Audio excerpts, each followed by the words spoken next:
WHS.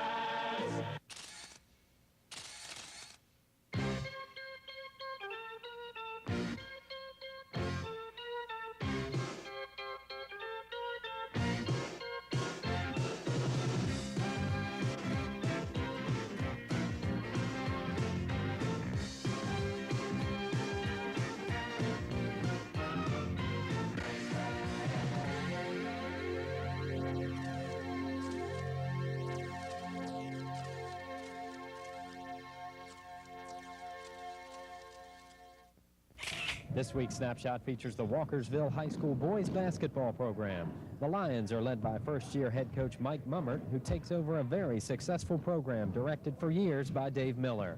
After going 18-6 last year, the Lions are having a top-notch season once again, winning 13 of 17 games, including a 9-4 mark in the MVAL.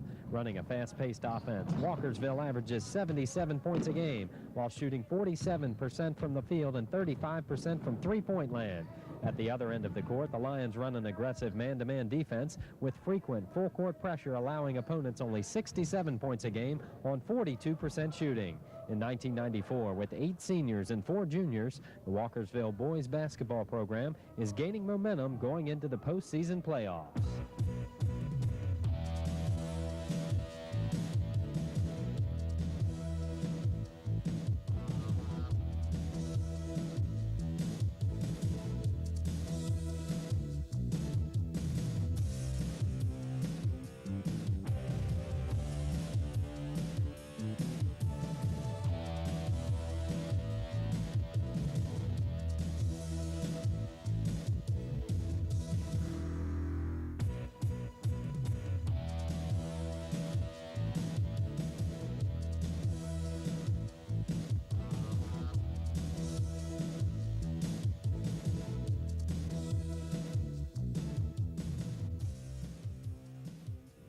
I'm Jeff Walker with Walkersville boys basketball coach Mike MUMMERT. And Coach, you were the JV coach at this program for the last 9 years. This year you took over the varsity program.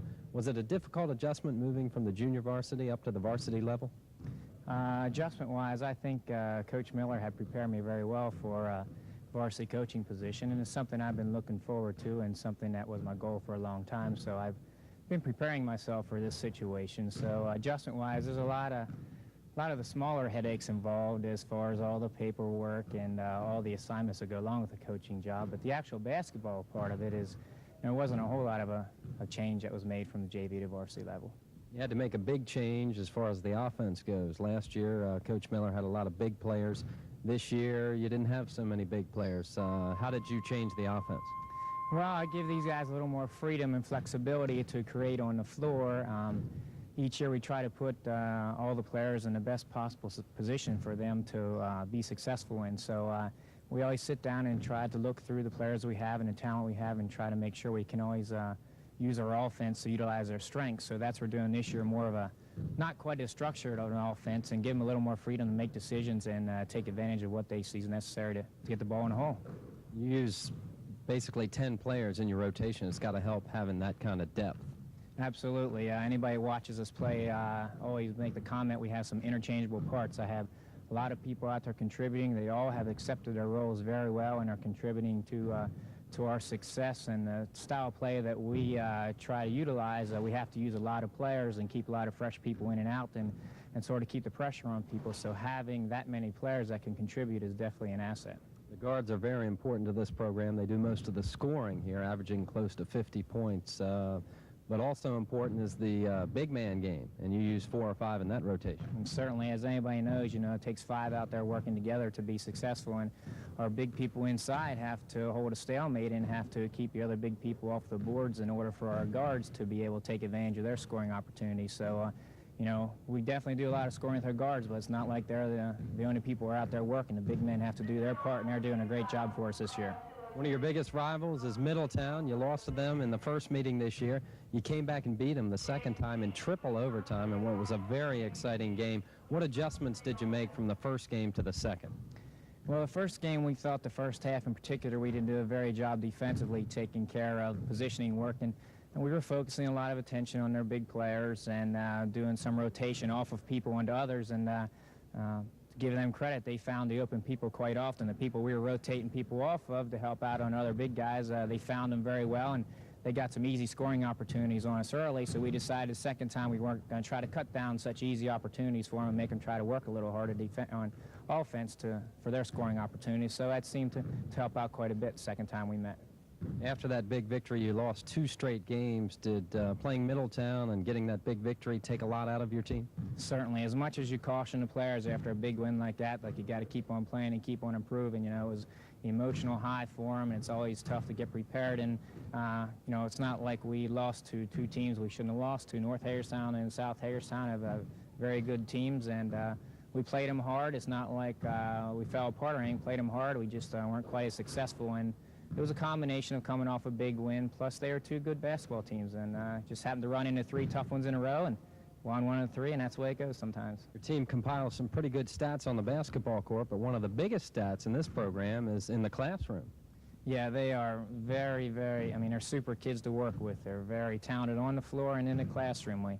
Our grade point average is like a 3.7 for the team, which is just outstanding, and they take pride in their work in the classroom also. And I often make a joke, I'm a coach that has to cancel my basketball practice when we have National Honor Society meetings, and you know, it's just a very fine caliber of student I have playing for me here. And the other thing is they get along well, they like each other, they have fun playing, they're very complimentary amongst each other, and I think that really contributes to our success. I mean, they're very happy playing together, and they've adjusted well to our new style of play, and they pick things up very quickly, and that's also contributing.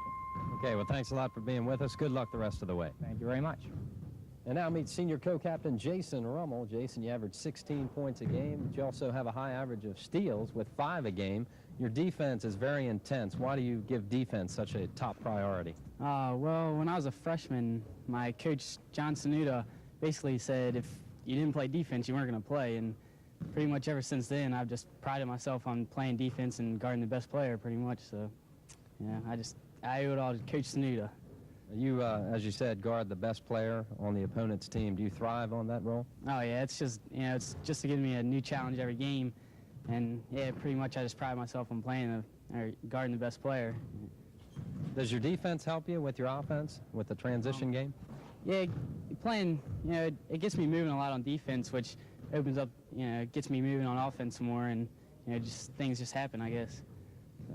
You guys beat one of your arch rivals, Middletown, in a triple overtime game, one of the most exciting games that people have ever seen. Was that an awesome game to be a part of? Oh, it was incredible. I mean, 20 years from now and all of us get together, or when I'm just talking with friends or something, I think about my senior year of basketball.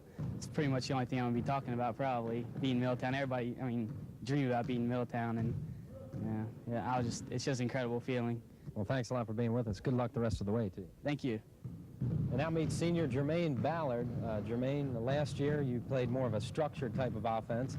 This year the team runs the fast-paced type of offense. How has your role changed in the offensive scheme? Well, my role now is just get up and down the floor and just crash the boards real hard, because that's something we lack size, so we need somebody to hit the boards, you know, and I can get off my feet pretty quick and I can leap. So therefore I just get in and try to hit the board as hard as I can. And when you're rebounding in the middle, you're usually going up against much bigger guys because you're one of the biggest guys on this team. I guess you love crashing the boards and getting in there, and do you like mixing it up with the big guys? Yeah, I think it's a challenge to go against the big guys like from Bennett and all them guys. I mean, sometimes you're going to win and sometimes you're not. You just try to go in and draw as many fouls as you can so they can get in trouble. But, you know, I just take it as a challenge, and I just go on and see what I can do on the bigger guys. You had an ankle injury earlier in the year. What was the nature of the injury, and what's the status of it now? Well, I had a third-degree sprain, and it happened against North Hagerstown in the overtime. It's feeling a lot better. I went to a chiropractor. I mean, people ask me why I go to a chiropractor for an ankle, but one of my gym teachers here suggested I go to him, and he took care of me, and I went there for about a week, and he had me feeling good, so all I do is tape it, and I'm ready to go.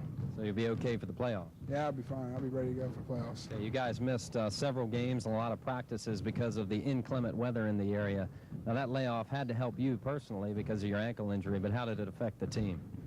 Yeah, well, it did help me, so I got a chance to rest, but it hurt us because we didn't get a chance to practice. We didn't get to shoot around, and that showed a little bit against Smithsburg, but luckily we got to we got to play real strong and get everything going, because we could turn it on just like that, because we're a tight group, and we know when we could turn it on, so we'll be all right from now on. You're an all-area member of the football team here at Walkersville, also playing the hoops. What's the future look like for Jermaine Ballard? Well, I'll say the future, I'll be playing football in the future in college, because that's my love. I love football, and that's what I'll be doing in college. Okay, have you been contacted by any schools? Yeah, Bloomsburg University, Delaware State, Shippensburg, schools like that, yeah. So you're going to sort things out after the basketball season's over? Yeah, I'm going to just wait till basketball's over, then concentrate on college and where I'm going to go from then.